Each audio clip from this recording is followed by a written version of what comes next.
Welcome back to the deep dive. Today we are opening up a file that feels a little less like a biology textbook and honestly a little more like the script for an old 1980s body horror movie.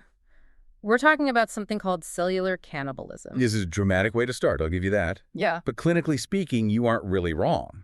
It's a very visceral, accurate description of what happens at the microscopic level.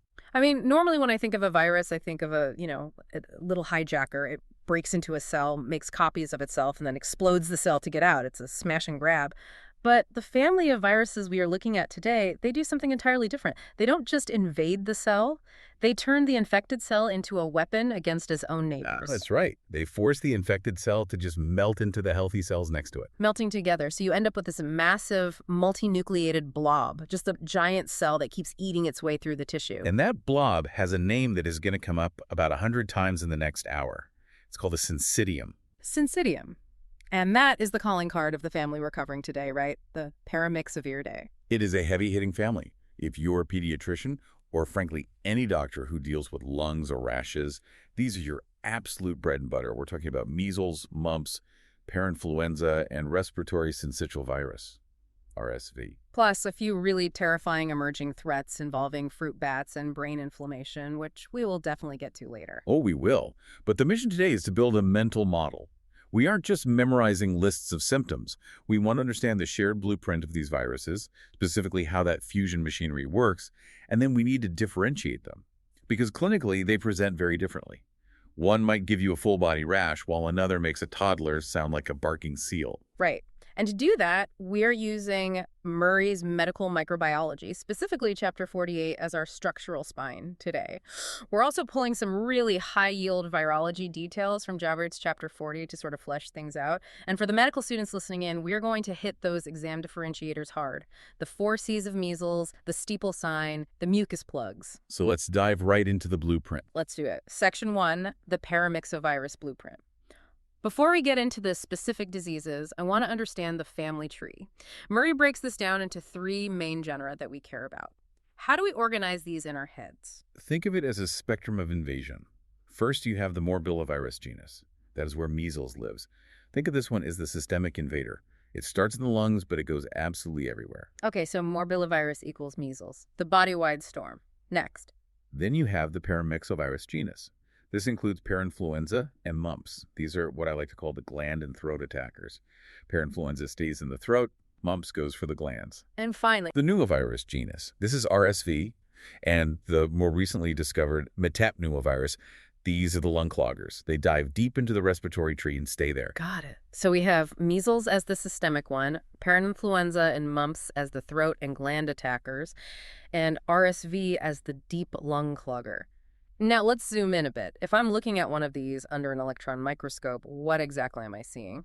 You are looking at a pleomorphic enveloped virus. Pleomorphic. That's a great Scrabble word. It basically means it's a shapeshifter, right? Essentially, yes. It doesn't have a rigid geometric shell like an adenovirus, which looks like a 20-sided die. A paramyxovirus is a loose, enveloped blob. It's usually roughly spherical, but it's baggy. It varies in size. It looks kind of like a water balloon that isn't quite full. A baggy water balloon. I like that visual. And inside that balloon is the genetic material. Now, this is crucial for the exams. It is a negative sense single-stranded RNA virus. Correct. Negative sense ssRNA. I want to pause here for a second because negative sense is one of those terms people just memorize but don't really conceptualize. I like to think of positive sense RNA as a ready-to-read instruction manual. If a host cell sees positive RNA, it says, "Great, I know this language," and it starts making viral proteins immediately. That is a perfect analogy. Positive sense RNA acts directly as messenger RNA, mRNA. The host ribosome can latch right onto it. But negative sense RNA is entirely different. It's like a photographic negative or text written in a mirror. The host cell's ribosomes look at it and say, "I have no idea what language this is. I can't read this." So the virus is stuck. It has a blueprint, but the construction crew, the ribosomes, can't read it. Exactly. So the virus has to bring its own translator. This is the absolute conceptual anchor for negative sense viruses. They must carry their own enzyme, an RNA-dependent RNA polymerase, inside the actual viral particle. It brings its own camera crew to develop the negative. Yes, exactly. In paramyxoviruses, this is the L protein, L for large. If they didn't bring that L protein with them, they would enter the cell and just sit there, totally impotent. They have to transcribe that negative RNA into positive mRNA before the infection can really begin. That makes a lot of sense. Negative means bring your own polymerase. Okay, so let's talk about the surface of that baggy water balloon, because this is where the action is. We mentioned cellular cannibalism earlier. That comes down to the envelope proteins, doesn't it? Right. The envelope is studded with glycoproteins. There are two main types you need to know. First, the attachment proteins, which grab onto the host cell. And second, the absolute star of the show, the F protein. F for fusion? F for fusion. This protein is essentially a biological weapon. To understand why it's so special, you have to understand how most other enveloped viruses get in. Usually a virus lands on a cell, gets swallowed up into a bubble called an endosome, and then it waits. Inside that bubble, the cell pumps in acid to try to destroy it. It tries to digest the invader. Right. But for viruses like influenza, that acid is actually the trigger. The acid tells the virus, okay, we are inside, time to break out of the bubble. It's like a Trojan horse waiting for nightfall. Exactly. But Paramyxoviruses, they don't wait for nightfall. They don't wait for acid. The F protein functions at neutral pH. Neutral pH, so that's just the normal pH of the body fluids outside the cell. Precisely. That means as soon as the virus touches the surface of your cell, right there on the doorstep, the F protein activates. It acts like a blowtorch. It fuses the viral envelope directly to your plasma membrane. So it doesn't need to be swallowed, it just merges right in. It just merges. And this is the key to the pathology. Because once the virus is inside, it programs the infected cell to produce more F protein and stick it on its own surface. So wait, so now the human cell has this sticky blowtorch protein on the outside. Yes.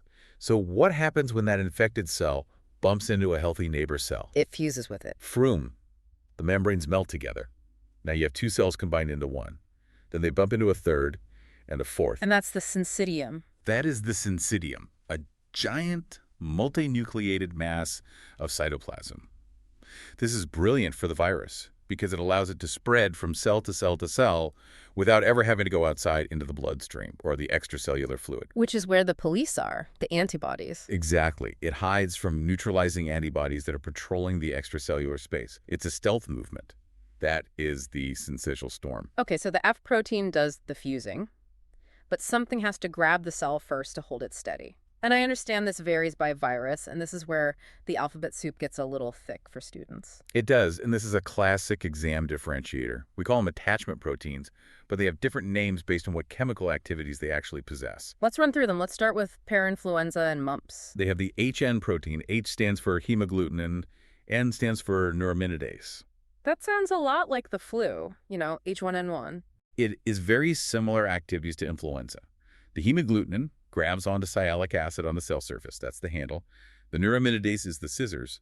It cuts that sialic acid later so the newly formed viruses can detach and leave without getting stuck to the dying cell. Okay.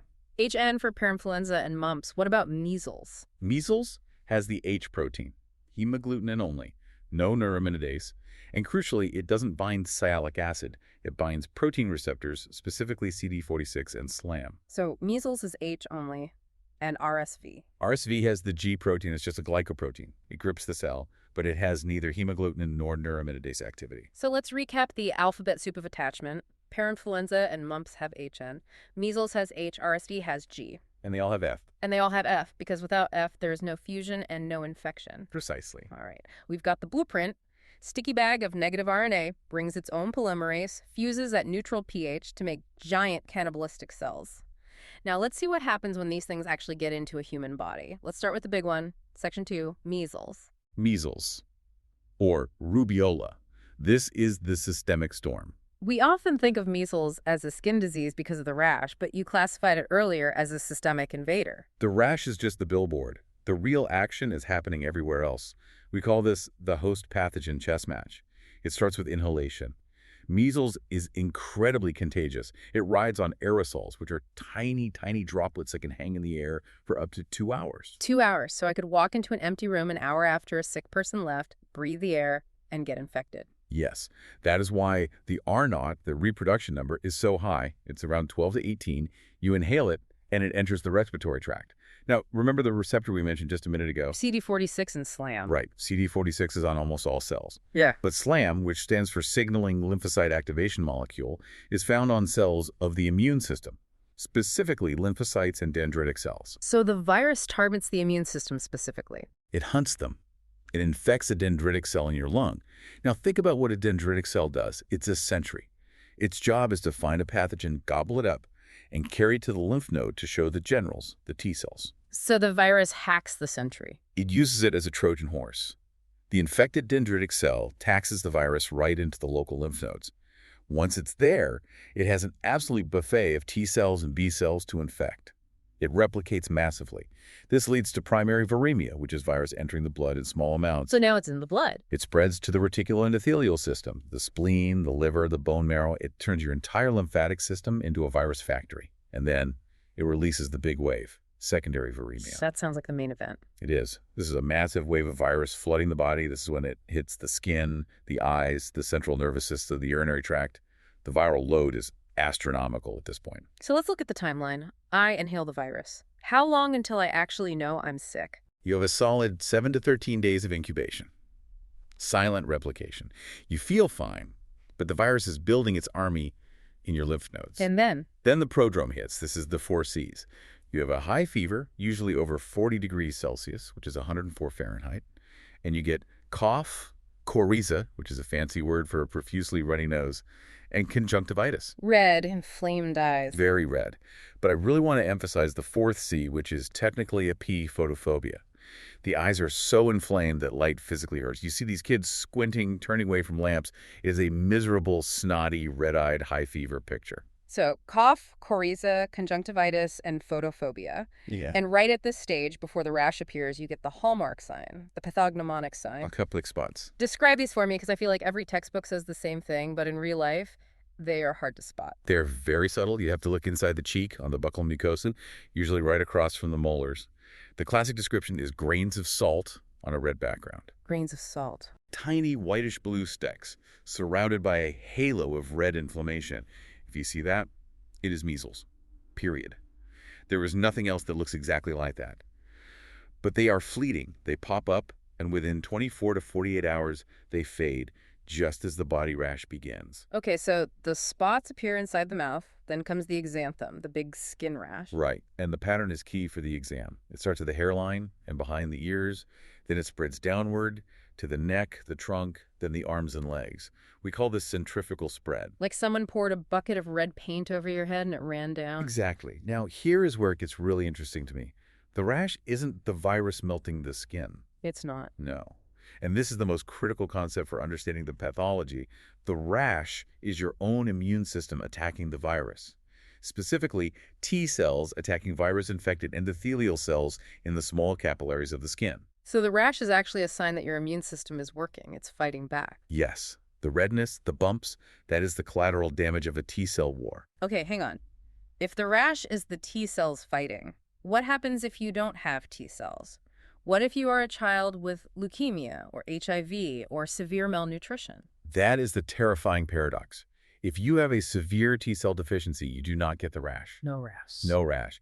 And you might think, oh, no rash, that's good. It is the exact opposite. It is often fatal.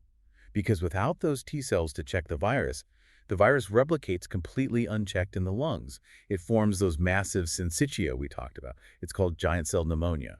So the patient dies of pneumonia without ever showing the classic sign of measles. Correct. The diagnosis is frequently missed because everyone is waiting for a rash that will never come. It's a silent killer in the immunocompromised. That is chilling.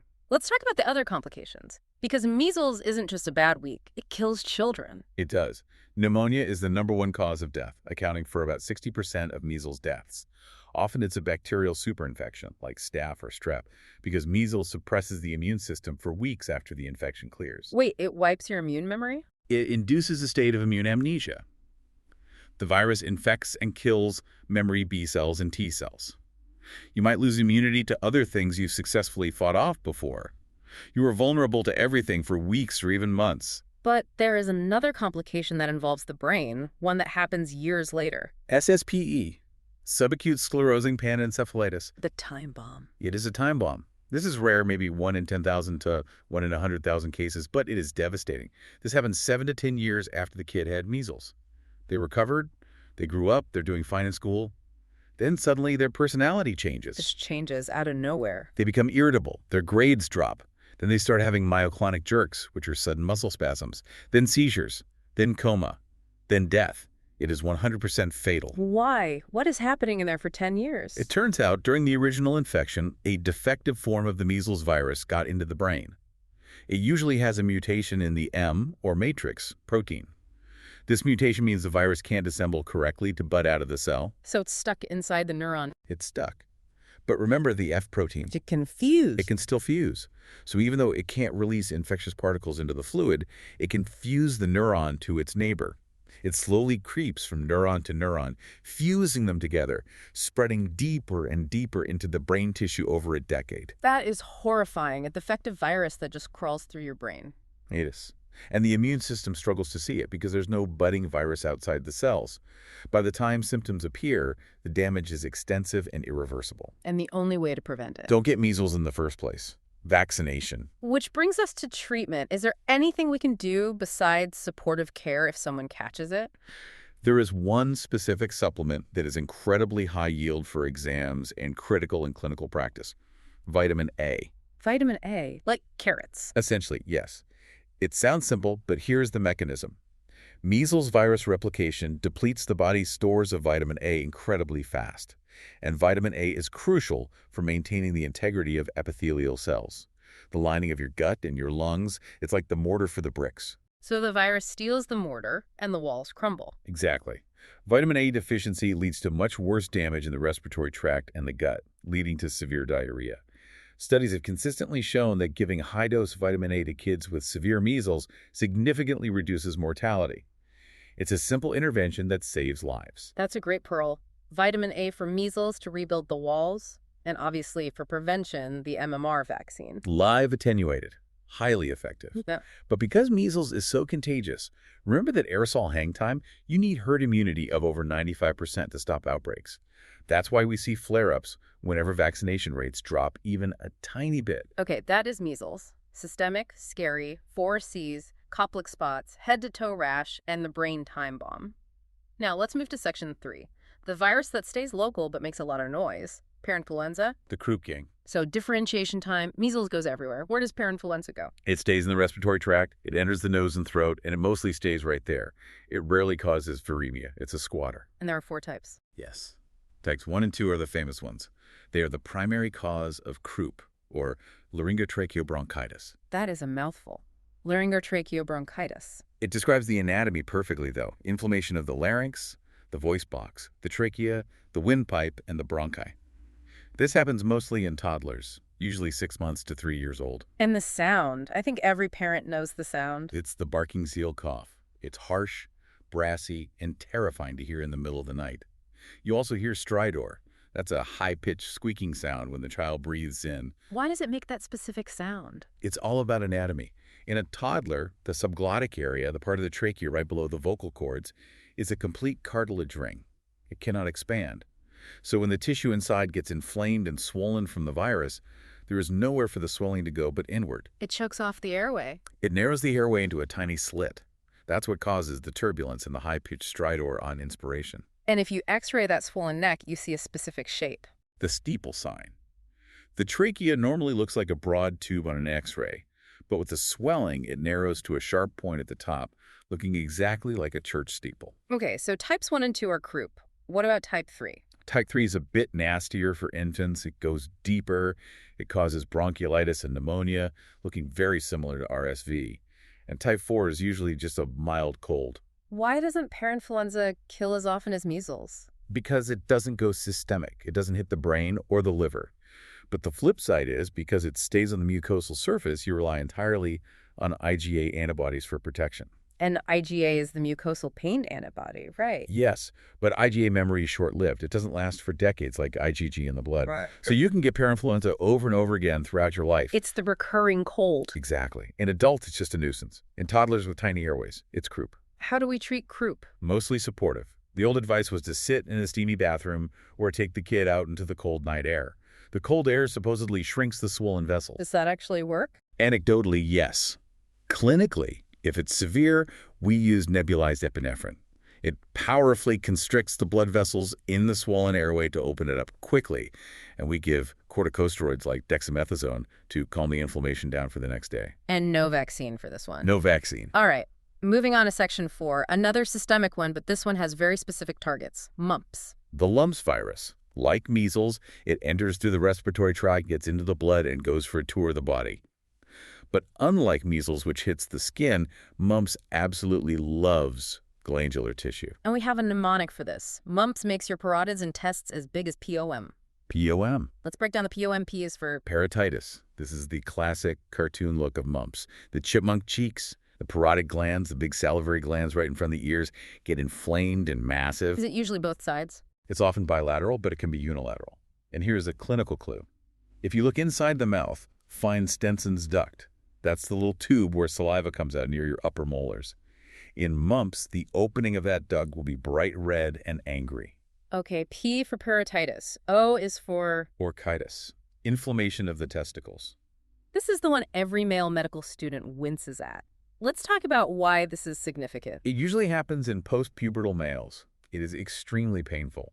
The testicle can swell to several times its normal size, and again, this is an anatomy problem. Like the trachea in croup. Exactly. The testicle is wrapped in a very tough fibrous sheath called the tunica albuginea. It's like a thick leather casing. It does not stretch. So if the inside is swelling and the wrapper doesn't stretch... The pressure goes up. Massive pressure. This causes pressure necrosis. The tissue actually dies from being squeezed to death. which leads to atrophy. Yes, the testicle can shrink significantly afterwards. And in rare cases, it can lead to sterility. Though I should reassure listeners, sterility is actually rarer than people fear, usually because the infection is often only on one side. But the pain is significant. And the M in P or M. Meningitis. Aseptic meningitis. The virus loves the central nervous system.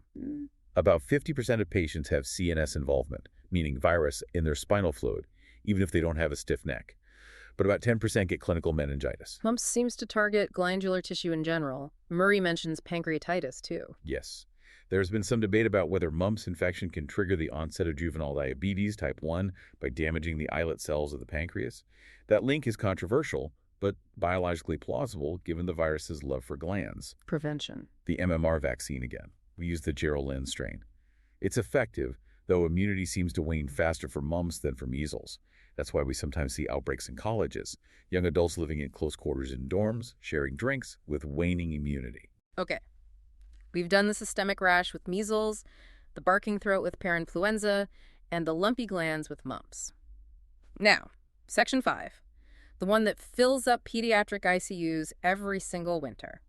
Respiratory syncytial virus, RSV. This is the infant's absolute worst enemy. It is the #1 cause of lower respiratory tract illness in infants worldwide. Let's look at the virology first. You mentioned earlier it has a G protein. Right. It's in the pneumovirus genus. It uses a G protein for attachment, not HN or H. So it has no hemagglutinin and no neuraminidase. That is a key technical difference. But it definitely has the F protein. Oh, yes. The syncytia it forms are massive. That's exactly how it got its name.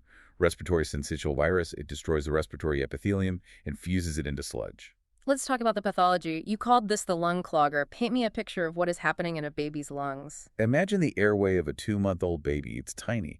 The bronchioles, the smallest tubes, are like little threads.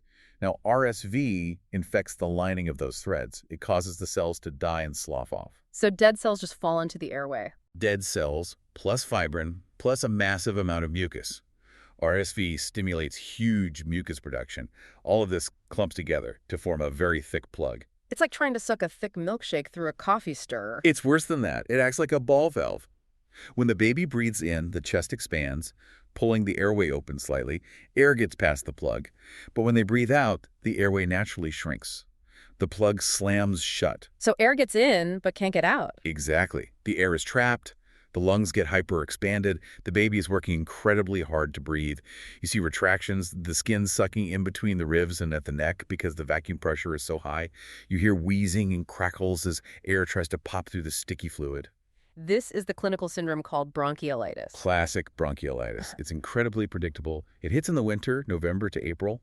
If a premature infant comes in wheezing in January, it is RSV until proven otherwise. Why are preemies so vulnerable? 2 reasons. 1, anatomy. Their airways are even smaller. 2, immunity. Babies get antibodies from their mother through the placenta, but mostly in the 3rd trimester. If you were born at 28 weeks, you missed the antibody shipment, you are defenseless. Speaking of antibodies, immunity to RSV is notoriously terrible, right? I feel like I've had colds that were RSV. You definitely have. Natural immunity to RSV is abysmal. It is incomplete and short-lived. You can get RSV every single year of your life. In adults with our big airways, it's just a nasty cold, maybe a lingering cough. But for that infant, it's life-threatening hypoxia. So how do we treat it? Sadly, mostly supportive. Oxygen, hydration, suctioning out that mucus. There is an antiviral called ribavirin. It's a guanosine analog, but it's aerosolized, expensive, and potentially teratogenic to pregnant healthcare staff. We save it for the absolute worst cases in immunocompromised kids. What about prevention? We have vaccines for everything else. Why not RSV? This is a tragic history lesson. In the 1960s, they tried to make an RSV vaccine using formalin inactivated virus. It was a complete disaster. The vaccinated kids actually got sicker when they got the real virus later. Some died. Wait, the vaccine made the disease worse. How? It triggered the wrong kind of immune response. We call it Th2 skewing. Th2 skewing. Translate that for me. Okay. Your immune system has different modes. Th1 is the killer mode. It sends in T cells to destroy infected cells. That's what you want for a virus. Th2 is the allergy and antibody mode. It recruits eosinophils and causes heavy inflammation. The vaccine primed the immune system to go full Th2. So when the real virus showed up, instead of killing it, the body launched a massive allergic inflammatory reaction. Exactly. It flooded the lungs with fluid and inflammatory cells. It was an immunopathologic catastrophe. It set the field of RSV vaccines back by 50 years. Wow. So we don't have a traditional vaccine for infants yet, but we do have something for the high-risk babies. Yes. Palivizumab. High-yield drug name right there. Palivizumab. It ends in MAB, so it's a monoclonal antibody. It specifically targets the F protein. It prevents fusion. So it puts a cap on the blowtorch. Correct. We give it as a monthly injection during winter to high-risk preemies. It is not a vaccine. It doesn't teach the body to make antibodies. It is passive immunity.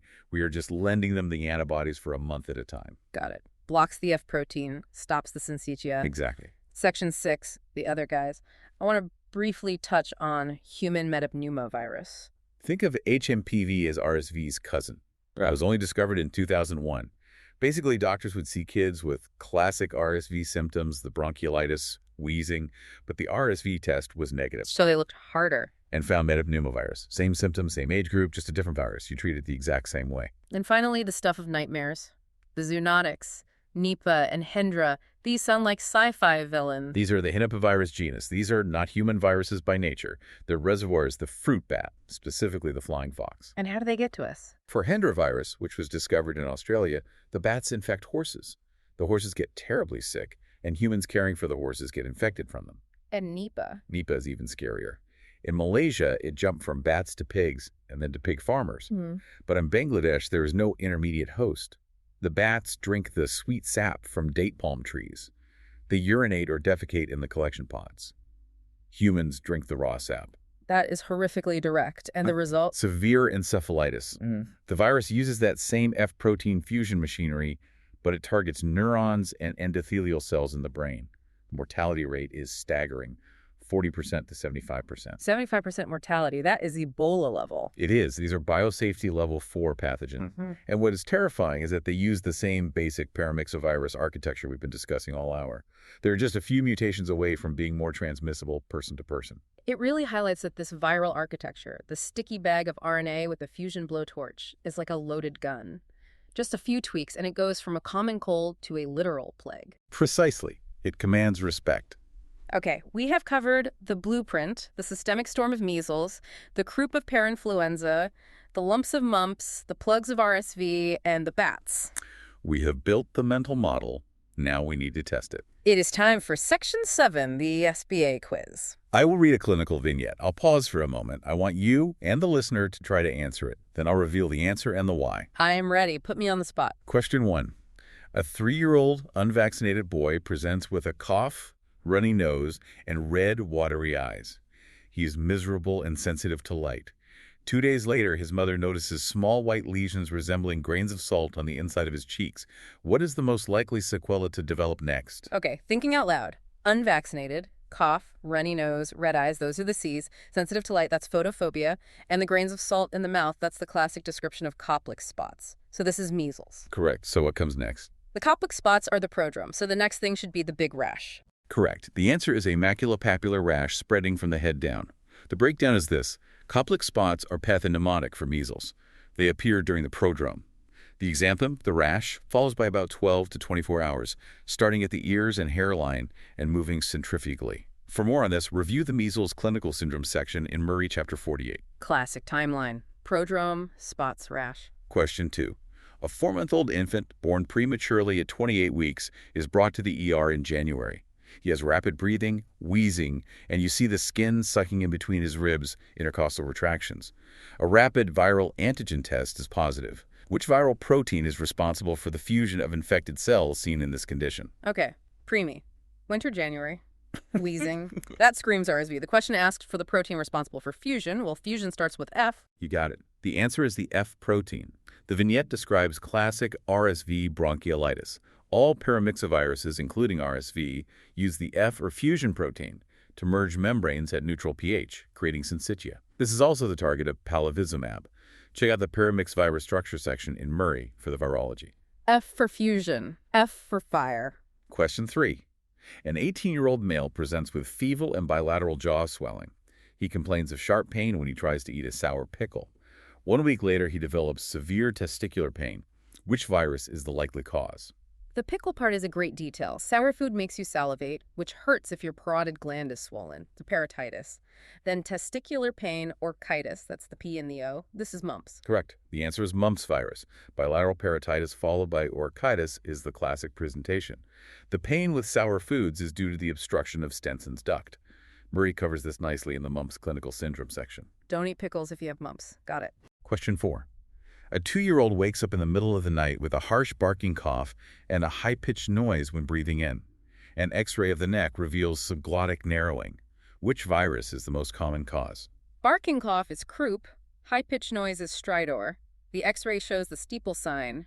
Croup is usually Parainfluenza, right? Spot on. The answer is Parainfluenza virus, specifically types 1 or 2. While other viruses can occasionally cause croup-like symptoms, Parainfluenza is the croup king. The subglottic narrowing is the key radiographic finding. Review Parainfluenza clinical syndromes in the textbook. Steeple sign equals Parainfluenza. Question 5. A 7-year-old immigrant from a region with poor vaccination rates presents with progressive behavioral changes. He is forgetting things and having myoclonic jerks. His parents mention he had a severe rash illness when he was 1 year old. High titers of measles antibody are found in his spinal fluid. What is the pathogenesis of his current condition? This is the nightmare scenario. Late onset brain issues after measles. This is SSPE. You said this was caused by a defective virus. Exactly. The answer is a defective measles virus persisting in the CNS. Specifically, it usually lacks a functional M protein, so it cannot bud. It spreads cell to cell via fusion, evading the immune system for years until it destroys enough brain tissue to cause symptoms. That's in the measles pathogenesis section of Murray. The time bomb. Question 6. Which surface glycoprotein of the respiratory syncytial virus is responsible for initial attachment to the host cell? Okay, this is the alphabet soup. Parainfluenza and mumps was HN. Measles was HRSV. RSV was just G. Correct. The answer is the G protein. RSV lacks hemagglutinin, the H, or neuraminidase, the N, activity. It uses the G protein to grab the cell. This structural difference is key in Murray's RSV structure section. G for grabber. Question 7. A child with leukemia is exposed to measles. Despite having no rash, the child develops fatal giant cell pneumonia.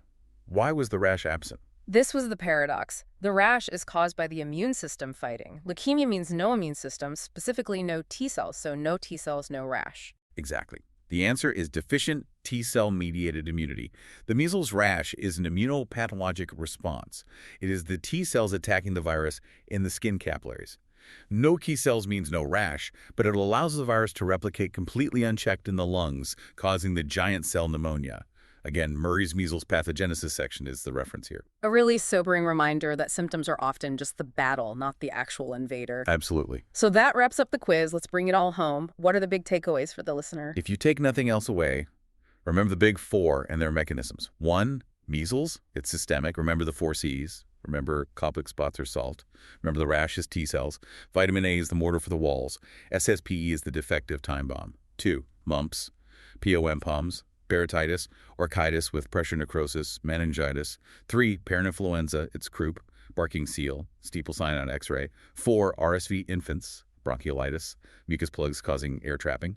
And the F protein is the target for palivizumab. And the so what for our listeners? So what is it? These aren't just history book diseases. We are seeing measles outbreaks again because of vaccine hesitancy.